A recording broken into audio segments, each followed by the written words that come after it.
boa noite, né? Eu sou a consultora Fernanda Ziles e estou aqui na condução dos trabalhos, né, como mestre de cerimônias e do trabalho de hoje, na ausência do Clóvis. Estou com uma dupla de Michels, né? A gente tem de volta o Michel Rodrigues, né, diretor de relacionamento com o cliente da UOL, que há 2 semanas atrás nos deu literalmente um show, né, uma verdadeira aula, né, que em 1 hora só nos deixou com um gostinho de quero mais sobre essa temática que é tão envolvente, que é a experiência do cliente, né?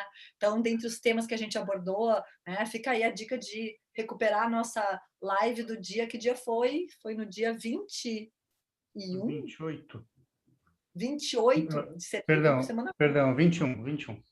21 de setembro, logo depois do nosso feriado aqui no Rio Grande do Sul, né? Então a gente falou muito sobre, né, o humanizar o digital, digitalizar o humano, e o Michel, né, nos deu uma linda aula sobre como isso é trabalhado lá na UOL, com dados, né, reais, práticos, da realidade e aplicação desses conceitos. Junto com ele hoje, né, nós temos o outro Michel, que é o Anderson Michel, é um cliente e parceiro da Alcon de muitos anos, né, em muitas empresas que ele já atuou como executivo, né, sempre na área de marketing de grandes empresas. Hoje é o gerente nacional de marketing da Todeschini, mas já passou também pela Jacto, pela Viemar, Steel, Taurus, em Beta. Então, em nome do Clóvis Lumetz, eu agradeço, né, hoje, agora, nesse momento, ele está no meio de um voo, né, e depois vai ter a oportunidade também de assistir a nossa live. Então, eu agradeço a presença de vocês, né? A gente está disponibilizando aqui esse tempo para nós e para a nossa audiência, certo? Então, resgatando os temas, né? Nossa, 1 hora curta, o tempo passa voando.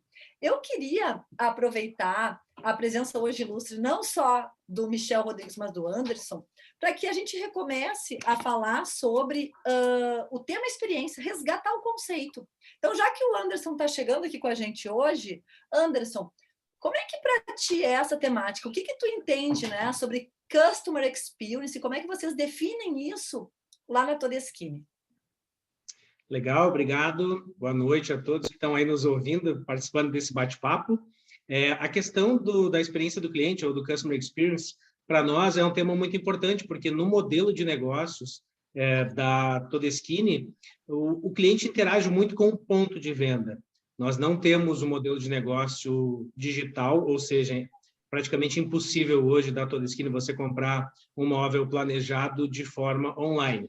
Então, você precisa entrar na loja. E quando a gente fala no universo de loja, ou o momento que as coisas realmente acontecem, como o Clóvis diz, o momento da verdade, é importante a padronização. Então, esse é um trabalho de evolução, é uma marca de 82 anos, que ela está num momento de estruturar o seu modelo de franquia. Quando a gente fala de franquia, a gente fala em padronização. Por quê? Porque tem modelos maravilhosos hoje no varejo, por exemplo, M. Martin. Você entra numa loja da M. Martin, você sente o famoso cheirinho do bambu. Aquele perfume é muito característico, é um perfume da marca, né? Então, o sensorial é importantíssimo. Nós desenvolvemos na Todeschini uma fragrância também chamada Noir, para que as pessoas reconheçam, quando eu estou num ambiente Todeschini, o cheirinho é o mesmo em todas as 100 lojas da rede. A rádio, nós nos preocupamos também com a questão de ter uma rádio com as músicas muito padronizadas. Antigamente foi preparado um CD, quando ainda se usava, enviado para as lojas.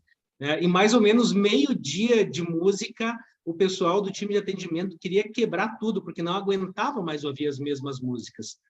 Então, nós fizemos até uma parceria com a Rádio Vinil de Porto Alegre, e hoje todas as lojas do Brasil são alimentadas com uma playlist exclusiva, que também tem no Spotify. Questões de design de loja, como fazer essa experiência sensorial, e a Mercedes trouxe isso muito bem quando ela trouxe o Mercedes Experience. Nós desenvolvemos um modelo dentro da Todeschini que também é um modelo de atendimento. Então, alguns adesivos são posicionados em locais estratégicos da loja para que o vendedor entenda que naquele momento com o cliente ele tem algumas palavras e alguns insights que são chave, que ele precisa falar.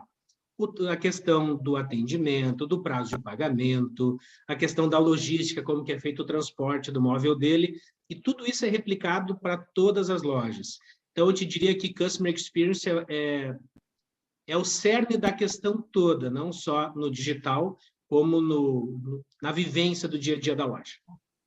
Sabe que essa dos adesivos eu não sabia, né? Tem pontos estratégicos, porque tu disseste uma coisa importante, né?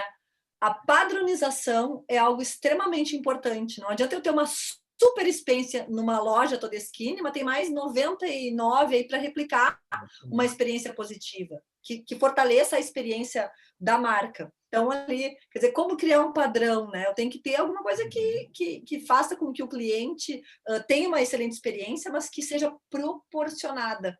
Daí tu falou dos sentidos, né? Tu falou da ambientação, mas tu trouxe um ponto que na última vez, né, Michel, a gente começou a abordar bastante, Michel Rodrigues agora, né? Não é o Anderson Michel, né? O Michel Rodrigues, que é a questão dos funcionários.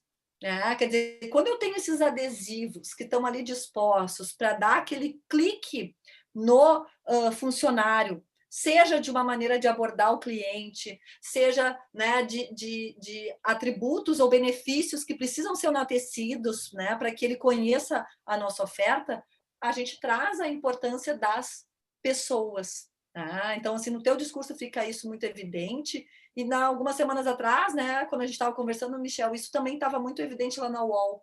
Como é que vocês trabalham essa questão, né, do preparo das pessoas para a experiência, né, do cliente, para trabalhar esse relacionamento lá na UOL, Michel? Boa noite, Fê, sempre generosa. Eu é que aprendo com vocês, tá? Só para deixar registrado.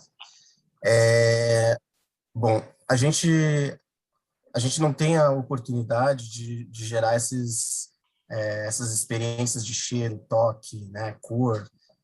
Cor, eventualmente, sim, mas de cheiro, de toque, de físico, né?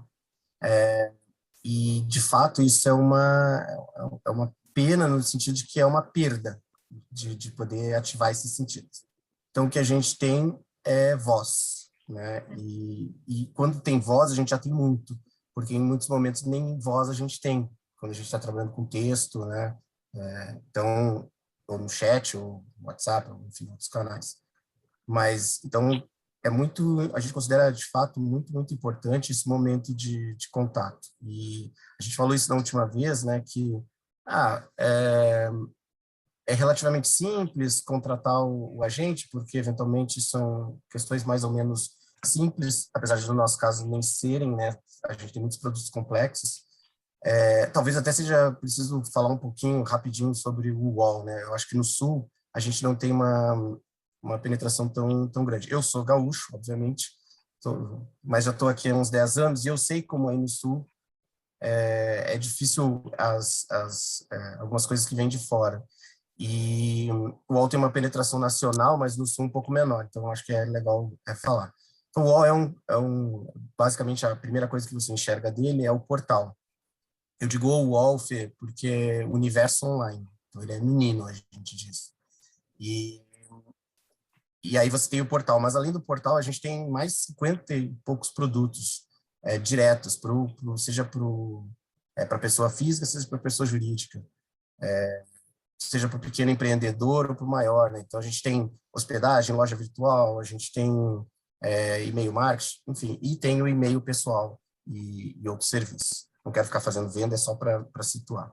Mas, enfim, e aí, no atendimento, a gente tem quase 1.000 pessoas espalhadas em alguns fornecedores, parceiros, né? E a gente precisa que seja homogêneo o atendimento. O cliente ele pode ligar hoje e ele pode falar com diferentes agentes no mesmo fornecedor, mas ele pode falar com diferentes agentes em diferentes fornecedores. Então, a gente tem essa preocupação de manter também essa homogeneidade que o Mitchell trouxe antes, no sentido de você tem que padronizar.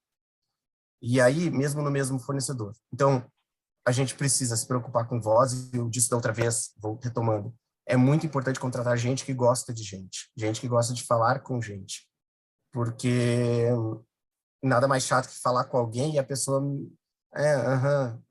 tá, não, ela tem que querer interagir, a pessoa do outro lado ela tem que sentir que ela é única, porque aquele agente já falou com centenas no dia, mas aquele cliente é a primeira vez que ele fala com a gente, então para ele aquela interação tem que ser única. Então a gente tem que constantemente relembrar isso.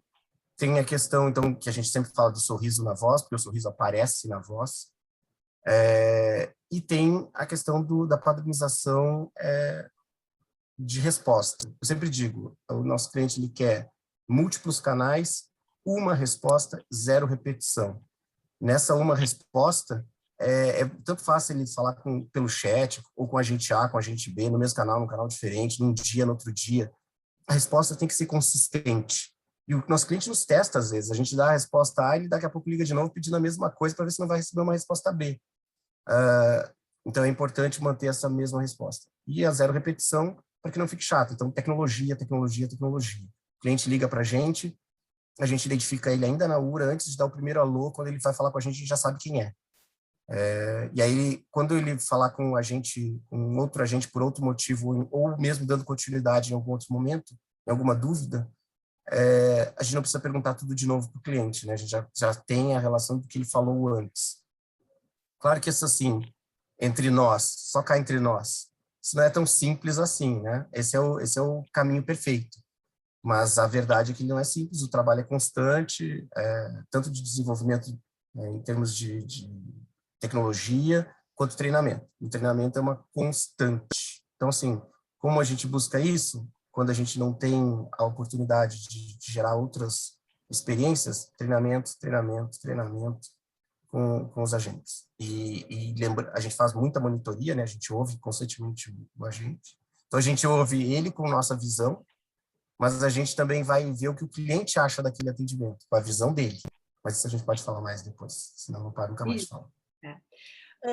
Anderson, olha que desafio, né? Eu fico pensando para quem está hoje no varejo, que sabe que a experiência envolve os sentidos, né? Como o próprio o Michel falou, né? Quem me dera poder colocar ali um aroma, né? Colocar, né? Explorar mais as cores, porque a gente sabe que isso impacta as emoções, né? E experiência tem a ver com emoção, de como a gente faz o cliente se sentir. Pode ser na resolução de um problema, pode ser comprando a cozinha dos sonhos. Né? Então, eu queria te ouvir, Anderson. Imagina os desafios da gente proporcionar experiência se a gente só tivesse voz e texto.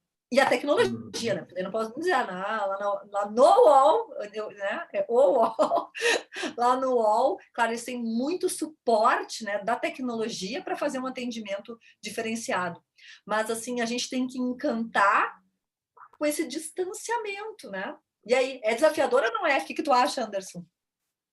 É muito, até tem um livro bacana que fala sobre a psicodinâmica das cores, e o que para a gente pode, na nossa cultura ocidental, parecer super bacana, como o branco, que é a cor da pureza, da neutralidade, numa cultura oriental, ela é o símbolo da morte, do luto. Então, a gente tem que tomar muito cuidado quando a gente fala em empresas globais, como que a gente usa esses elementos que, por Michel, na UOL são tão importantes. E muitas vezes a gente não se dá conta do quão representativo é a questão cultural, o agir global, mas o pensar local. Nesse momento, a gente está trabalhando, por exemplo, com a segunda etapa do varejo. Como que eu faço para um público, uma geração totalmente digital, que não quer mais entrar em loja? Mas como que eu faço para que ele possa sentir os elementos como a textura, os veios de uma madeira, o toque de uma pintura acetinada, se essa gurizada não quer mais entrar em loja? Então, o grande desafio agora, o momento nosso de varejo, é justamente o pensar. Quais são as tecnologias, quais são os atrativos, as cores, qual é a música, ou qual é esse novo jeito que eu preciso ter do varejo para atrair esse público. Talvez não são mais lojas de 500, 600 metros quadrados, e sim estúdios muito menores, mas com um apelo digital gigantesco. Essa resposta a gente não tem, mas esse é o grande desafio do momento. Como que eu faço para vender um móvel de 200, 300 mil reais, uma cozinha, um home super completo, no ambiente digital? É muito complexo. É complexo, né? E aí que vem, né, toda essa questão da experiência, né? Porque, claro, envolve um alto investimento, mas a gente sabe que, às vezes, é o brilho no olho, né? Trazer o cliente para a loja já é um primeiro desafio. Agora, tá lá, a gente tem que encantar. Daí tem aroma, tem iluminação, tem a luz, mas e como é que são os colaboradores, como é que lá na Todeskine eles são preparados para proporcionar essa experiência, né? O Michel, ele falou, né, da questão do treinamento e do monitoramento, a importância disso, e claro, e depois ouvir o cliente, nós vamos abordar isso em seguida também. Mas eu queria saber, assim, lá na Todeskine, como que é feito o preparo, né? Porque vocês, né, uma coisa está aqui dentro na indústria e pensar o marketing. E como é que esse marketing acontece através das pessoas, do atendimento lá no ponto de venda?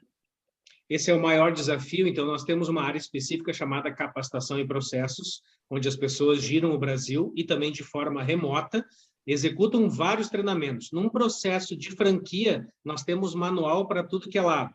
É muito burocrático. Por quê? Porque a pessoa ou o investidor que compra uma franquia, ele entende que esse é um modelo testado e aprovado. Então, ele não quer parar para pensar, puxa, o que eu faço nessa situação A ou B? Ele quer a solução completa. Então, todo o time dele precisa estar treinado através desse grupo, que existe até uma plataforma digital, e que para cada cargo dentro da franquia existe uma trilha de conhecimento. E essa trilha é monitorada, são feitas provas, e existe treinamento na fábrica. O pessoal da fábrica se desloca até todas as lojas para, com recorrência, fazer o treinamento. E isso é constante, essa retroalimentação é quase que diária. É um time grande, mas precisa ser, senão você não garante padronização de franquia. E a padronização foi uma das coisas que estavam aqui presente no discurso de vocês dois, né? Poxa, lá no UOL, tem que colocar o gênero correto, né? São mais de 1.000 atendentes, né, Michel? Assim, são pessoas na equipe que é terceirizada, são mais de 1.000 pontos, né, de atendimento, e como, né? Olha o desafio de garantir uma experiência positiva e padrão UOL. Né? E o mesmo desafio tu traz como sendo importante e recorrente lá na Todeskine.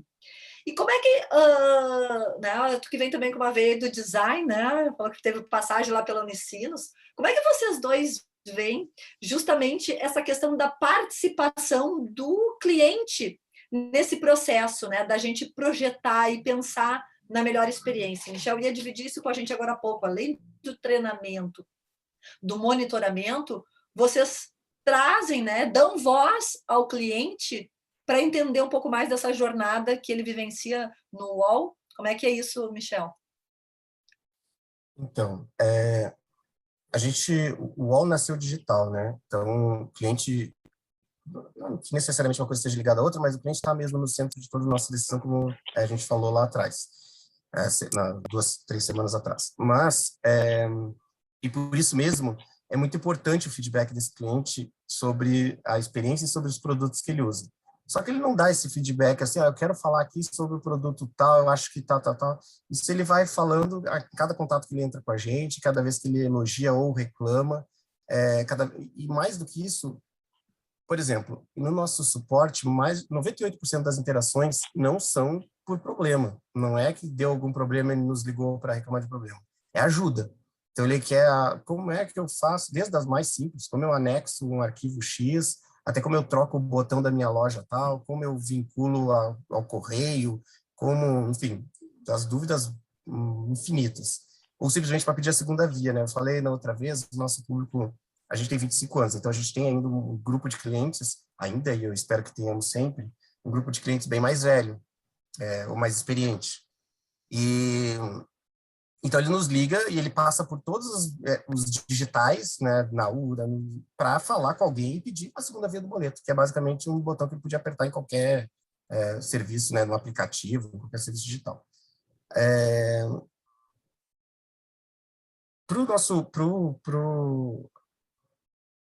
A gente ouve o cliente, seja na interação ali com cada agente, seja nos outros processos, quando a gente faz lá com o NPS, com o CSAT, etc., porque isso é muito importante para levar para o desenvolvedor do produto, para os POs, né?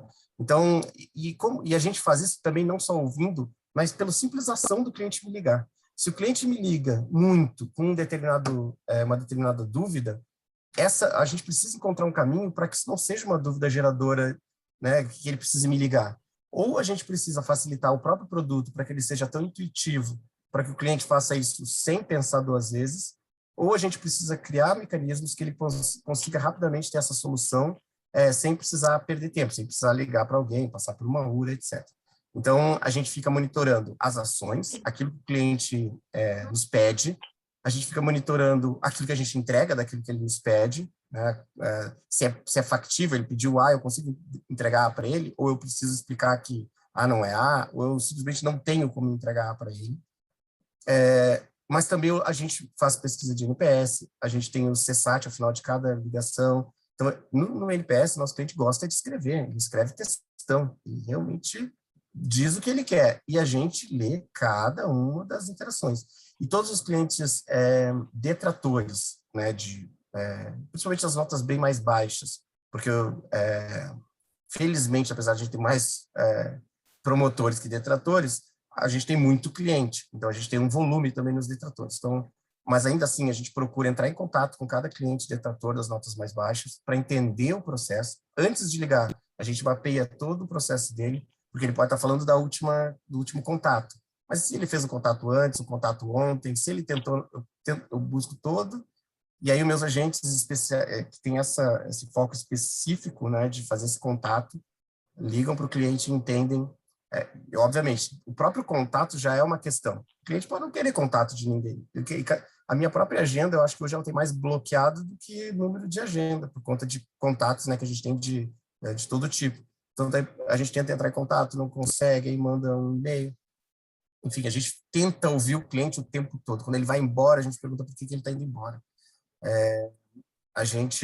Então, a ideia é monitorar aquilo que o cliente está dizendo o tempo todo, ou o que ele está fazendo, não só o que ele diz, mas o que ele faz, para que a gente possa levar isso de insumo para o próprio atendimento, né? Onde é que a gente está errando como atendimento, se a gente foi descortês, se a gente foi grosseiro, se a gente foi incorreto, enfim, para que a gente possa melhorar o nosso processo de atendimento, mas a gente leva isso também para os POs, para que eles possam aprimorar os produtos, porque sem esse link do cliente com o dono do produto, vamos chamar assim,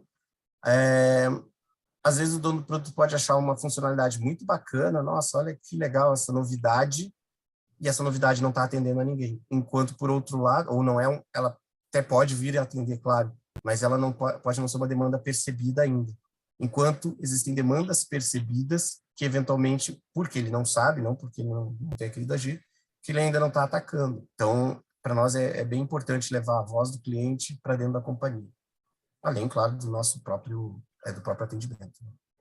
E eu imagino que deve ser um volume gigante de dados. Grande. Você grande. tem que trabalhar essa sistematização dessas informações. Então, a gente tem milhares de contatos, centenas de milhares, na verdade, de contatos por mês. E, de novo, é tecnologia. De novo, é sistema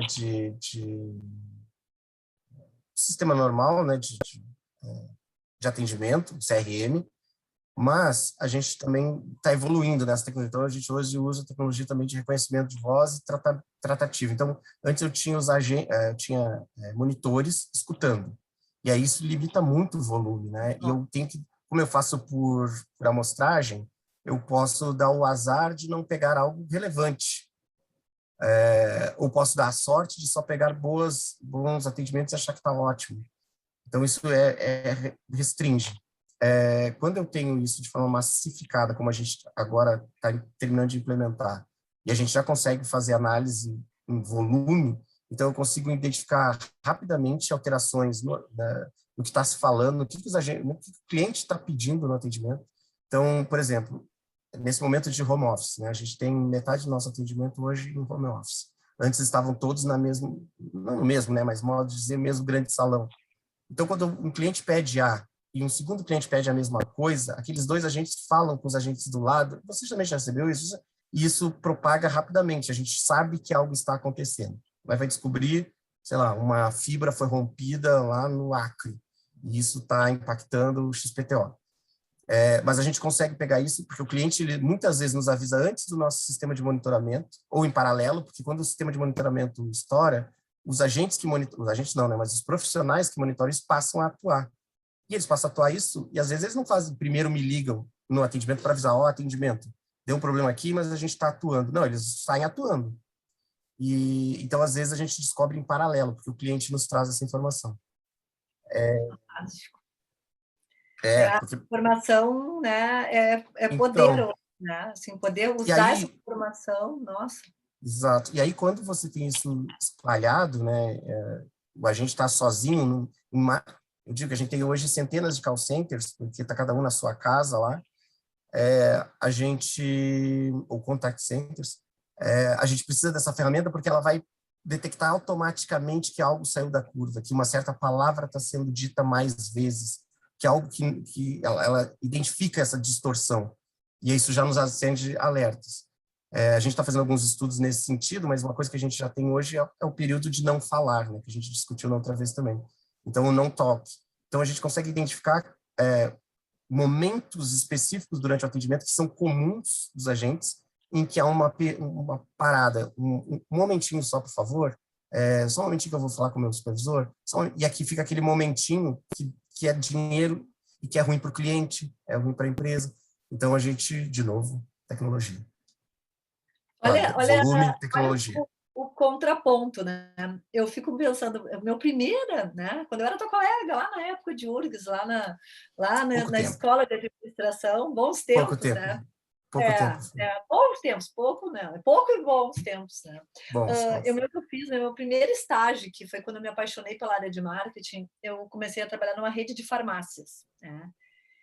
E eu me lembro, sabe, a primeira pergunta que me fizeram foi, né? Eu tinha 18 anos na época, concorrendo a uma vaga de estágio ali, mas aí o diretor da empresa cresceu, assim, apontou o dedo para mim e fez assim: tu é detalhista?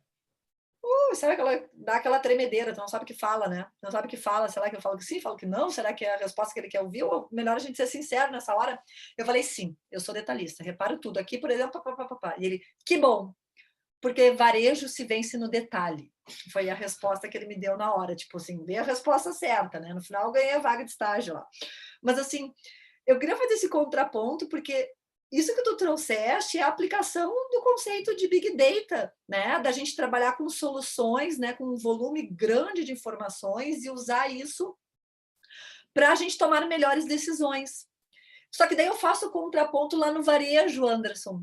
O varejo se vence no detalhe, né? Então tem alguns, né, especialistas na área, por exemplo, da neurociência, que falam que a gente também deveria, além de olhar para o Big Data, olhar para o Small Data, né? Olhar para esses pequenos insights, um clique que às vezes vem do atendimento que eu estou fazendo com o influenciador, lá com o arquiteto, né? Ou essa coisa da música estava, né, deixando os colaboradores desmotivados para fazer um bom atendimento. Isso é clique às vezes, né?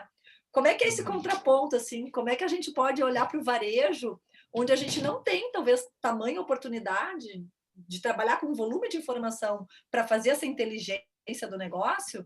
Como é que vocês fazem lá na Todeskine? Como é que a gente olha para o ponto de venda em busca desses insights?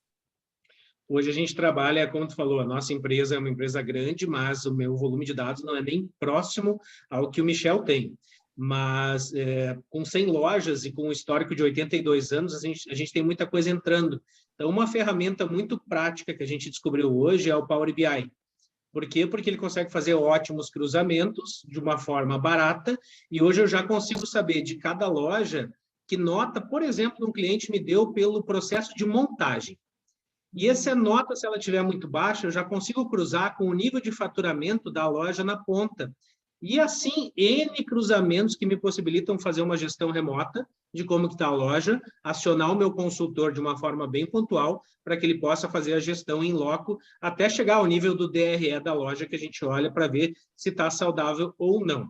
E um ponto de melhoria que a gente tem para poder alimentar o varejo de forma correta, a Todeskine foi uma pioneira no mercado no processo de trazer os arquitetos para visitar a fábrica. Então, nós temos um programa hoje, são mais de 1.000 arquitetos por ano que nos visitam, e nós chamamos isso de Tour Todeskine.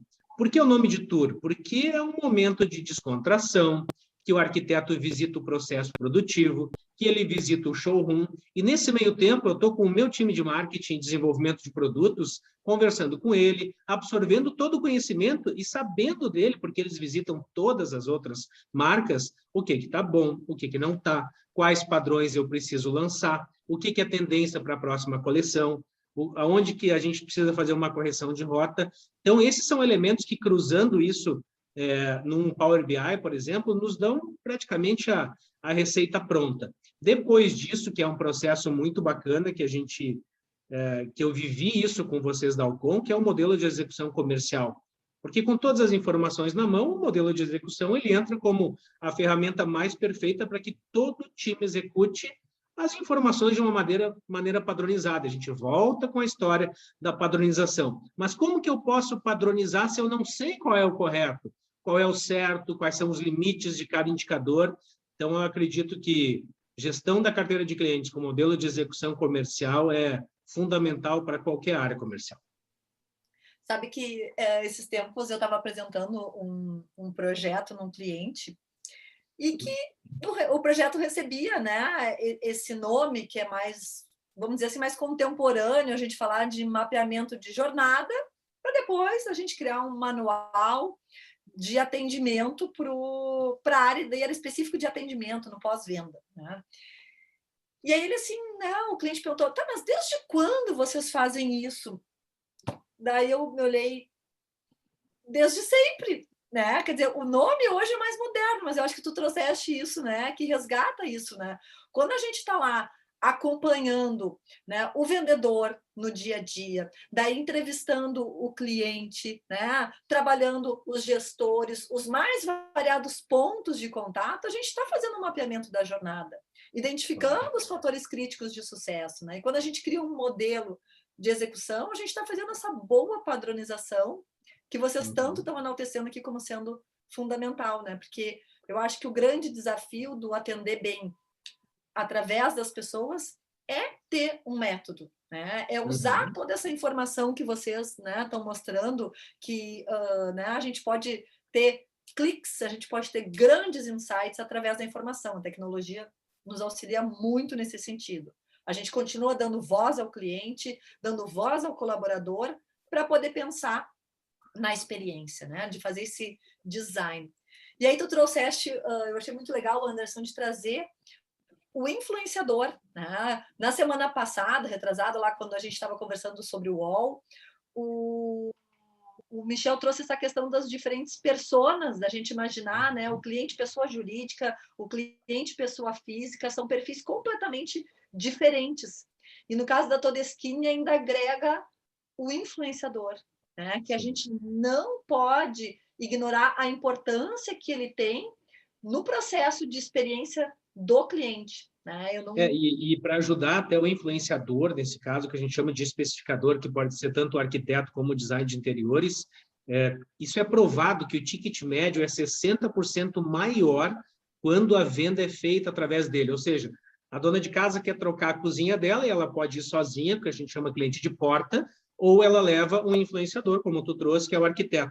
As opções de estética, de funcionalidade que ele consegue agregar no projeto fazem com que o ticket médio suba na hora. E para nós isso é ótimo, porque é justamente onde a gente quer colocar a marca.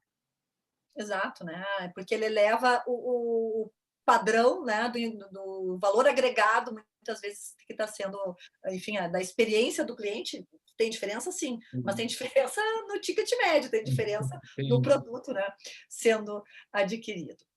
Legal. Eu queria saber um pouco mais, né? O Michel começou a falar lá de CSAT, né? Da satisfação dos clientes, falou do NPS, né? Que vocês fazem aquela pesquisa conversando, né? Buscando aprimorar um pouco mais, né? A questão dos detratores, né? Procurando entender motivos.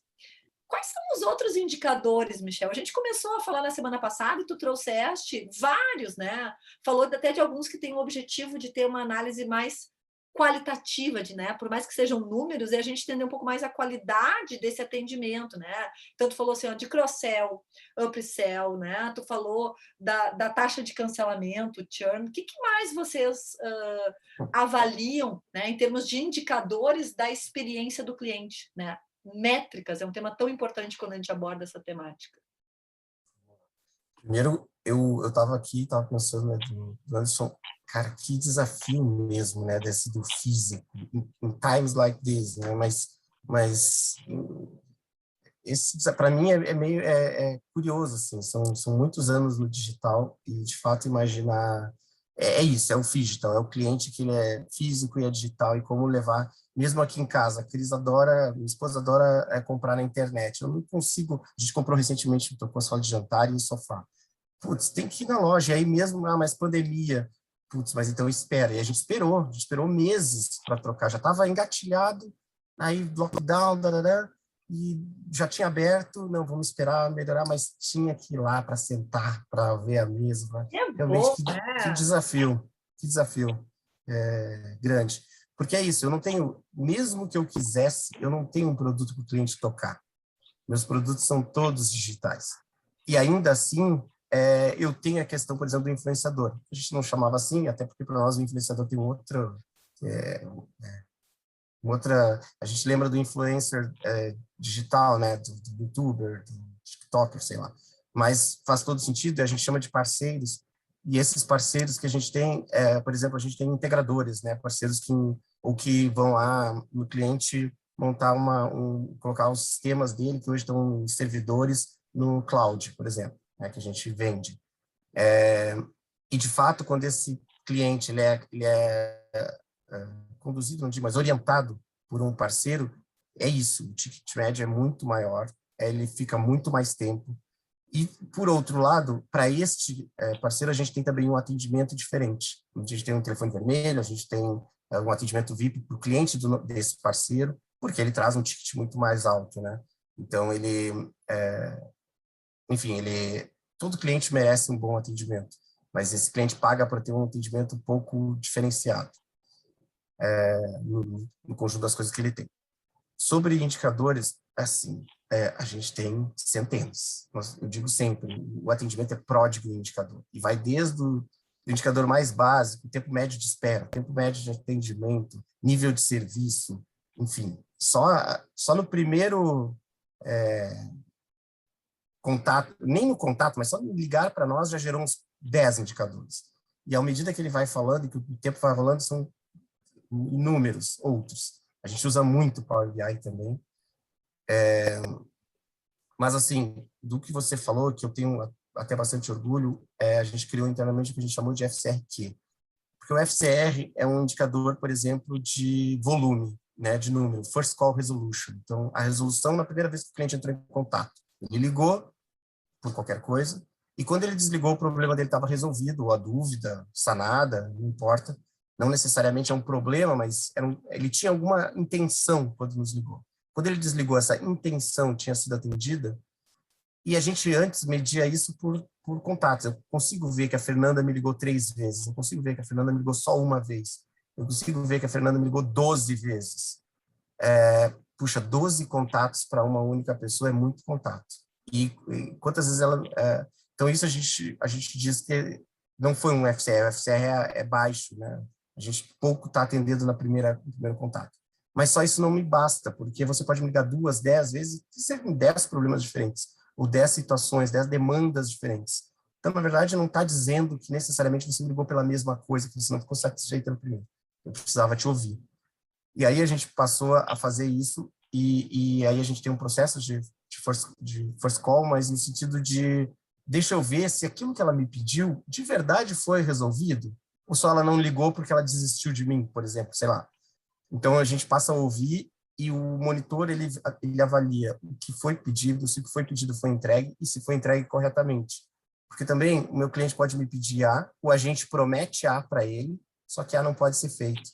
Ou A vai ser feito muito depois e não foi dado um prazo. Então, não foi resolvido. O cliente saiu feliz até, ele vai lá no site e diz, nossa, o atendimento é ótimo, mas na verdade não foi atendido. Então, essa resolução, a gente também mede, né? Se a resolução de verdade, independente do que o cliente acha que foi, se realmente foi resolvido. Então, esse é mais um indicador. Mas a gente tem, puxa, churn, como você falou, né? Mas o próprio churn, que é a questão de quantos clientes eu tinha e quantos clientes eu terminei o mês com. Antes disso, a gente tem taxa de retenção. Quantos clientes me ligaram para cancelar e eu consegui convencer a ficar. A gente tem taxa de desconto. Quanto de desconto eu tive que dar para o cliente para que ele ficasse? Eu não precisei dar desconto nenhum. Eu só disse para ele, você sabia que o seu produto tem isso? Ah, tem? Não sabia. Pois é, tem. tu está pagando, tá lá, não, então legal. Porque a maioria, o nosso grande discurso é o script, é contar para o cliente o que ele comprou, que é mais do que aquele pequeno, muitas vezes, né, do que aquilo que ele tinha em mente especificamente quando adquiriu. E aí tem, sei lá, taxa de negociação. O cliente me liga, pô, tô atrasado, X tempo, quero pagar. Com quantos clientes eu falo? Aí eu tenho taxa de quitação. Cliente que me ligou e efetivamente pagou. Puxa, aí a gente vai vou cansar as pessoas aqui tem com indicador tanto mesmo. indicador. Não, tem muitos mesmo. A gente está falando de centenas de indicadores. Uma dezena que é mais alto nível, né, que vai me dizer aonde eu tenho que atacar mais rápido, se eu tenho alguma coisa está fora, mas você vai descendo. Quanto mais baixo o mato, mais indicador vai aparecer. Claro. E aí esse é o desafio, né? Muitas vezes, né, os clientes que nos procuram para fazer, por exemplo, mapeamento de jornada, ou para, né, fazer algum serviço ligado ao design de experiência, ou simplesmente para fazer a avaliação dessa experiência, às vezes não trabalham com indicadores, né? Então a gente também tem que saber mostrar que, assim, existem inúmeras possibilidades. Agora, o indicador pelo indicador, né, Michel, assim, às vezes, espera aí. Né? Existe um esforço para gerar, existe a informação ali, mas a grande função é a informação ser utilizada para melhorar a nossa tomada de decisão, para melhorar a experiência do cliente, né? A gente conversou isso da outra vez, né? Uhum. Que o indicador, ele é uma fotografia, e ele não é o objeto fotografado, ele não é a paisagem, eu sempre digo, né? O indicador não é a paisagem. Não adianta querer melhorar o indicador, você precisa melhorar a realidade que aquele indicador aponta. Às vezes o time traz isso, né? Pô, mas esse indicador é muito difícil, vamos mudar a fórmula que assim o indicador vai ficar melhor. E não mudou nada para o cliente. Então não adianta nada melhorar o indicador, precisa melhorar.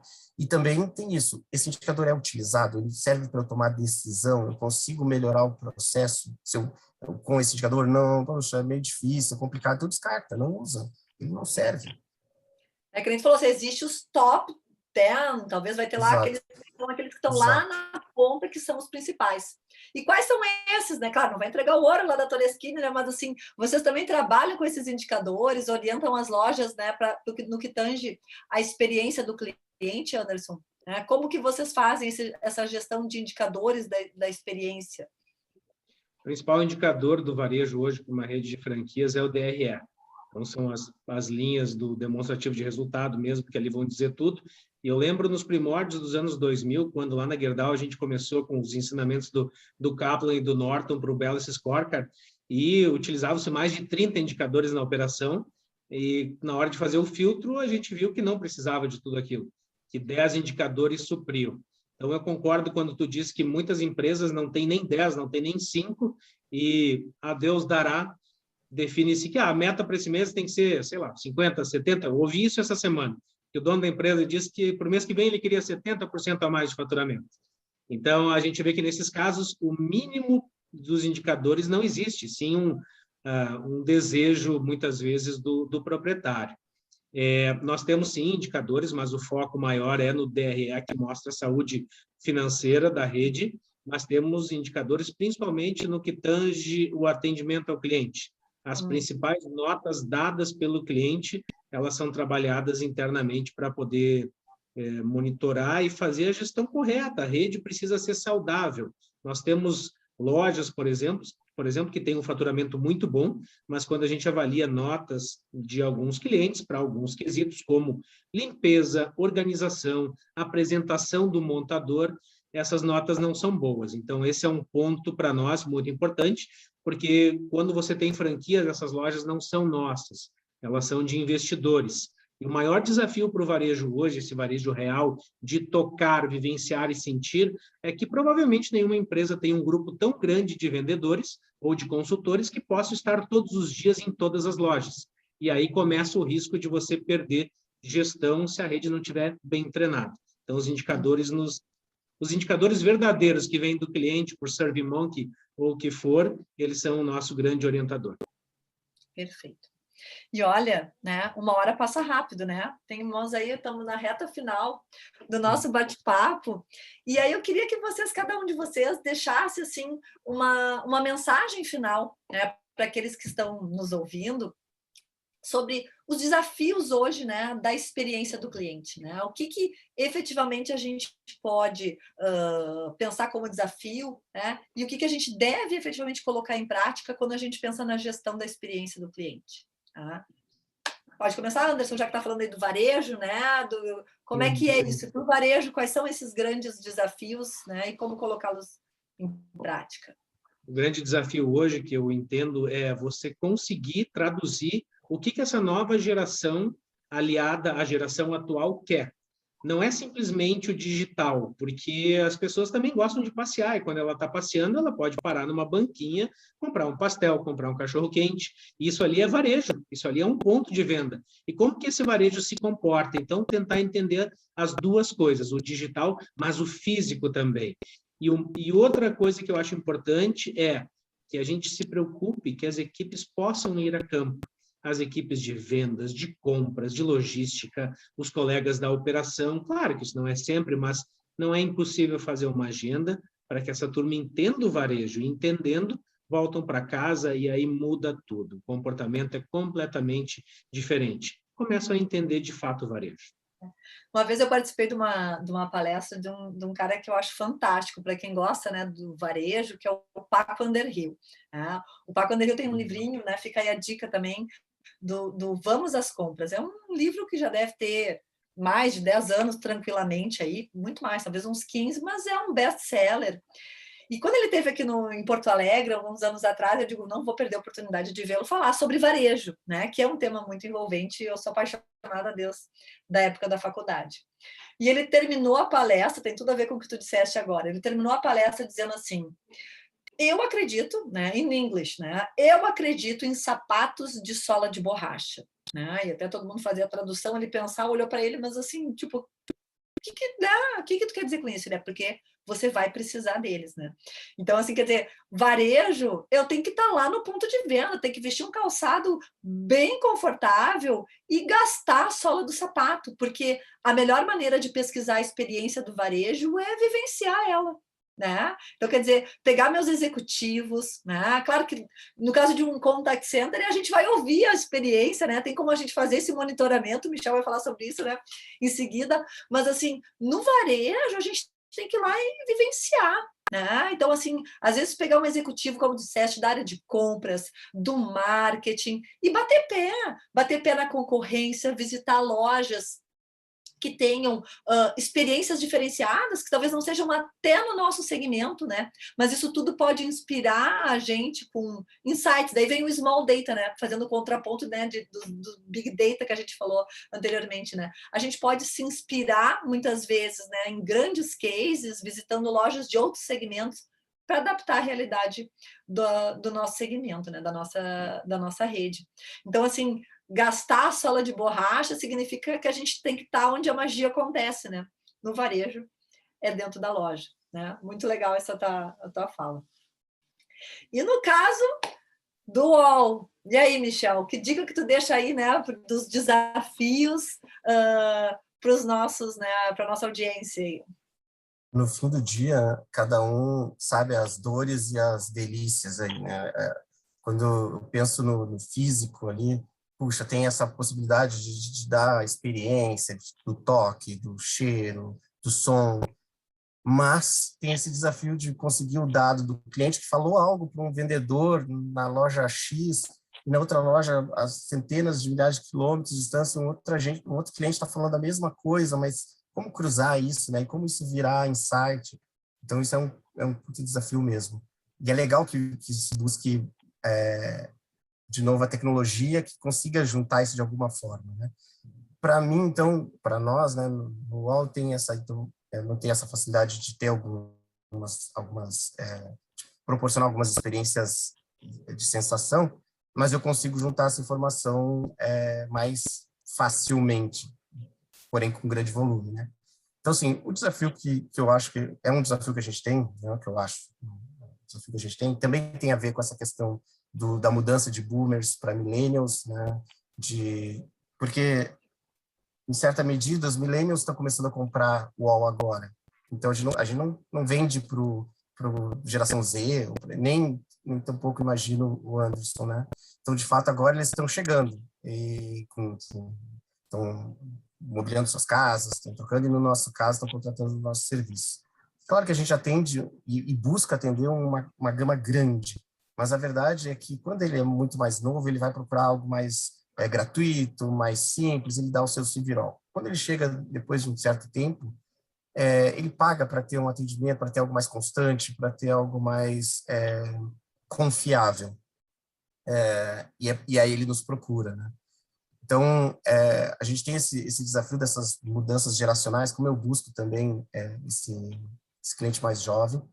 E na questão do atendimento do cliente em si, é aquilo que a gente conversou na outra vez. É a questão de digitalizar o humano, então de entregar mais tecnologia para que o humano possa agir, né? Colocar o cliente na frente do agente, e o agente sabe que cliente é esse, imediatamente, não precisa, só um momentinho, eu vou verificar aqui, não, está tudo jogado na tela dele, e a gente tem trabalhado muito forte nisso, e tem tido muito avanço com isso. A gente já teve mais de 13 front-ends para que pudesse fazer um atendimento. Então, procura aquele produto no lugar X, deixa eu ver se tem um DNS que não foi replicado no lugar Y, e não sei o que e tal, e hoje está numa única tela, numa única interface para o agente. Então, isso reduz o tempo de atendimento, que é custo no nosso caso, melhora o tempo para o cliente, que é custo para ele também, que quer ter seu problema resolvido mais rapidamente, permite que o agente converse mais, né, menos só um momentinho, por favor, e mais conversar.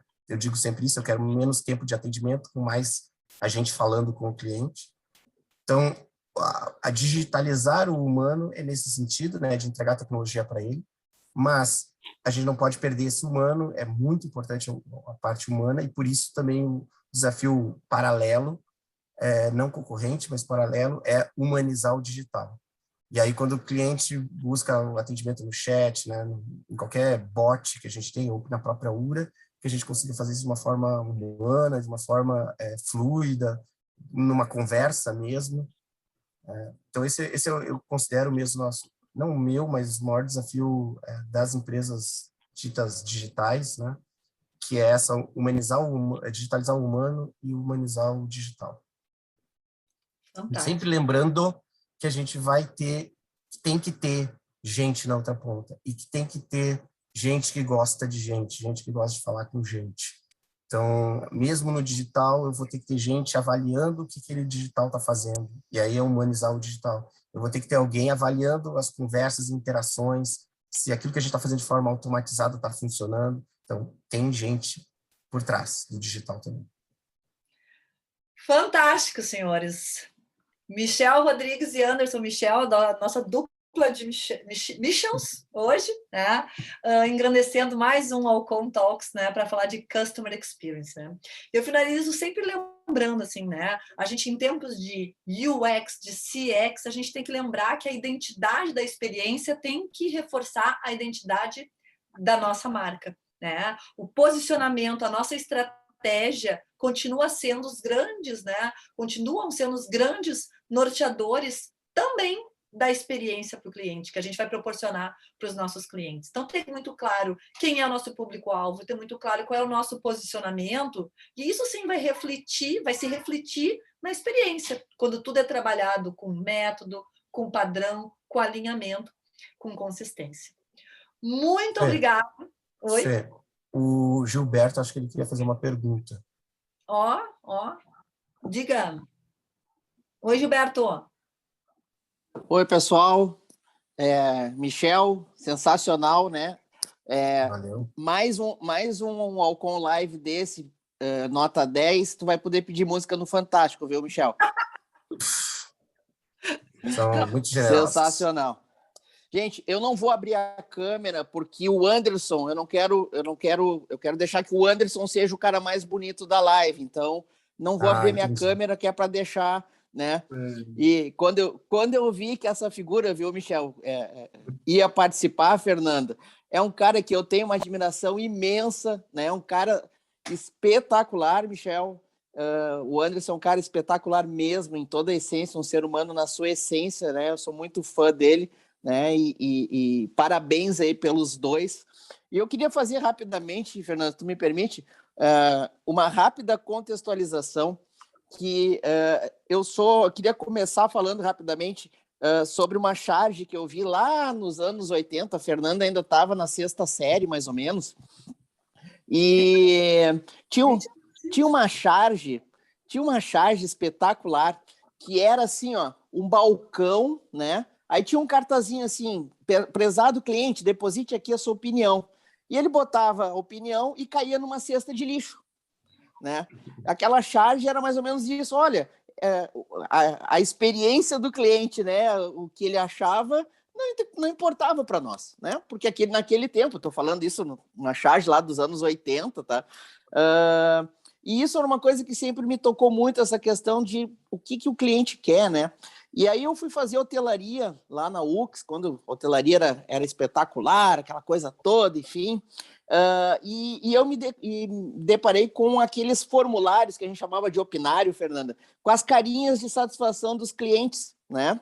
E ao mesmo tempo aquilo foi evoluindo, e eu via que aquela caixinha ficava cheia, mas nunca se fazia nada, né?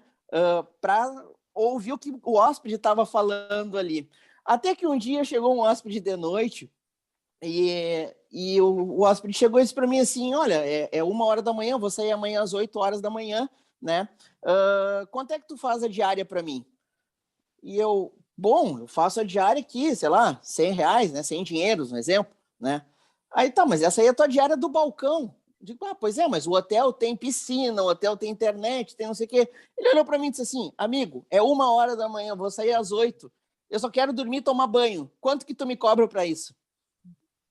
Né? Então, poxa, se a gente não consegue fazer essa leitura, né, daquilo que o cliente quer, daquela experiência do cliente, a gente não está preparado. Eu anotei uma série de coisas aqui e eu achei muito legal e eu queria fazer essa pergunta final para vocês, ouvindo aí vocês falando que cada vez mais o Michel trazendo a questão da humanização digital, né, de trazer mais dados para o nosso atendimento, para já poder entender melhor quem é o cliente. Eu já imaginei, Anderson, o pessoal entrando na tua loja, assim, os teus vendedores tipo um Jarvis, assim, tá ligado? Né? Com aquele óculos que nem o Homem de Ferro tem, ó, tá entrando a Fernanda Zilhas, ela dorme do lado direito, usa shampoo Pantene, né? A marca do relógio dela é tal, né? Faz aniversário no dia tal. Esses dados todos chegando, né? E a minha pergunta, e eu trouxe essa situação toda para contextualizar o quanto é importante a experiência, principalmente no segmento de hotelaria, que é serviço também, que nem o teu, né, Michel? E trazendo para o varejo também. Será que a gente pode resumir o desafio que a gente tem na jornada do cliente em ouvir ainda mais o cliente, mesmo com toda essa humanização digital? Porque, às vezes, a humanização digital pode não trazer o âmago que ele quer, né? Então, a minha pergunta é o quanto a gente tem de desafio ou o quanto a gente está preparado para ter ferramentas para coletar essas informações que o nosso cliente tem, né? A escuta, como é que nós aprimoramos essa escuta? Né? Eu achei sensacional, Michel, parabéns pelo indicador de volume. Né? Depois eu queria conversar mais contigo sobre isso, acho que isso é uma coisa que para nós aqui na Alcon, Fernando, faz muito sentido, né? Enfim, né? Então, a minha pergunta para os dois aí, rapidinho, desculpa, eu me alonguei um pouquinho nesse preâmbulo, né? Mas eu acho que era importante eu trazer essa contextualização para a gente entender um pouquinho se o resumo realmente está nesse desafio de ouvir mais, mesmo com toda a tecnologia a nosso favor. Um grande abraço, parabéns, viu, gente? Parabéns, mataram a pau. Valeu. Obrigada, Gilberto. E aí, com vocês? Um ponto importante de tentando responder, Gilberto, mas eu posso comprar pipoca pela internet, receber ela com um manualzinho de como colocar no micro-ondas e preparar ela, esquentar e comer. Assim como eu posso entender que o meu cliente quer ir na rua, na carrocinha, para viver a nostalgia, que muitas vezes foi parte da infância dele, ouvindo música, sentindo o cheiro da pipoca sendo feita por aquele azeite meio velho já, mas não deixando de entender que talvez ele queira isso, que uma parte pode ser comprada pela internet com instruções, mas que ele também pode querer vivenciar esse momento, que não deixa de ser um ponto de varejo. E somente escutando, como tu disse, a gente vai saber qual peso eu dou para as duas coisas e qual estratégia eu, como empresa, quero seguir. Perfeito. E aí, Michel? Antes, assim, primeiro, não sei se a gente precisa ouvir mais o cliente. Eu sempre digo que eu quero atender meu cliente se ele está no meio da rua.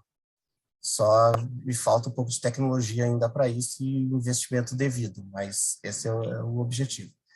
Eu não sei se falta ouvir mais o cliente, eu acho que a gente já ouve bastante. Falta conseguir transformar esse desejo, esse anseio, às vezes ele nem sabe que tem, em algo, em entrega, né, em valor. Eu sempre digo que a gente tem que entregar valor do cliente. E aí eu estava ouvindo agora o Anderson, no fim, o cliente, ele pode ser um cliente que gosta da nostalgia, de comer pipoca fora, ou de ir no cinema, por exemplo, e ele ele prefere ficar em casa, comprar tudo em casa, ou assistir Netflix. Eu não acredito que exista esse cliente que gosta disso ou daquilo, né?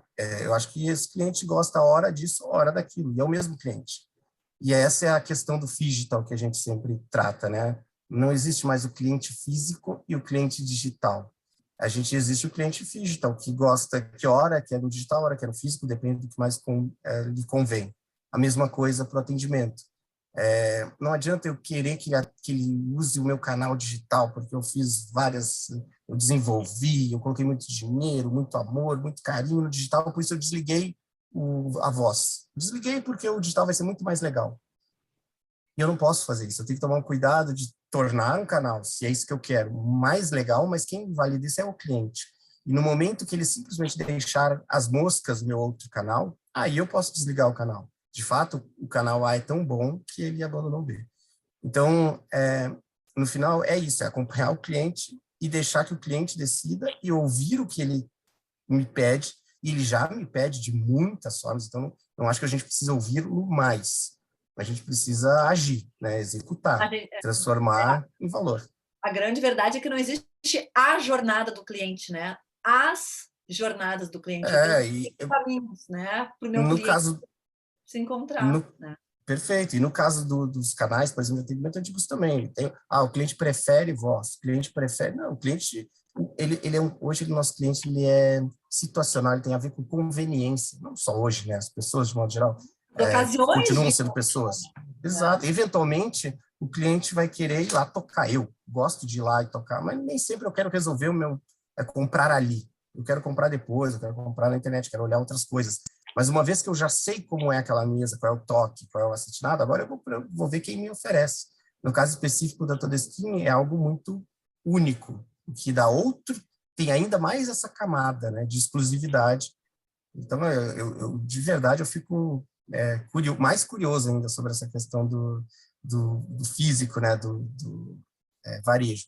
Mas é isso, o cliente, ora vai querer ir lá na loja, mas ora ele não vai querer, ele quer comprar pela internet, aí. E aí, genericamente, né, Anderson, ou o varejo se prepara para isso, para buscar esse cliente, atender esse cliente, ou ele diz, e pode ser, e é legítimo, não sei, não quero tratar com esse cliente. O meu cliente é esse que vem aqui e gosta de bater 3 vezes na madeira e ver se é legal, e depende do som da madeira, e ok. Depende do que a gente quer, né? Mas se a gente quer saber como atender o cliente, pergunta para ele. E aí, age. Age, né? Dentro da estratégia, como o Anderson colocou. Por trás disso tem a estratégia, né, da nossa empresa, né? Claro, a gente tem que adaptar os caminhos para melhor atender o cliente. Então, é mapear Parabéns, o mercado. Anderson. Parabéns de verdade. Sou fã da Todestine, inclusive. Eu sou fã dessas duas empresas e desses dois caras aí. Um beijo grande, obrigada pela parceria e até uma próxima.